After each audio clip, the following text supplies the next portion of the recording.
This video will demonstrate NECi's on-site water nitrate test kit. Standard range for this kit is 0.5 to 10 parts per million nitrate nitrogen. There's also a low range kit which is up to 1 part per million. The kit comes in a Ziploc bag. Don't open the kit or any of the contents until you're ready to use it, and keep it stored cool and dry. Below 70 degrees is fine. Refrigerate if possible.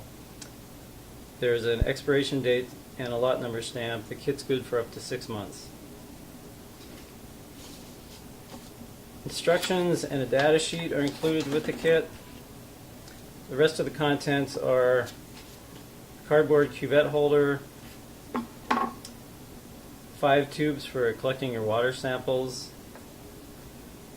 buffer squeeze bulbs for reconstituting your reaction cuvettes, and another squeeze bulb with a blue dot on it contains the nitrate standard. In the sealed foil pouch are 6 reaction cuvettes, 5 for running your sample and 1 for running the nitrate standard.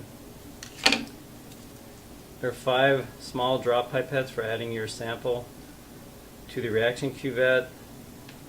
And for color development, there's a Ziploc bubble wrap bag which contains 6 ampules of dry color reagent and a separate zip bag with a small ampule opener.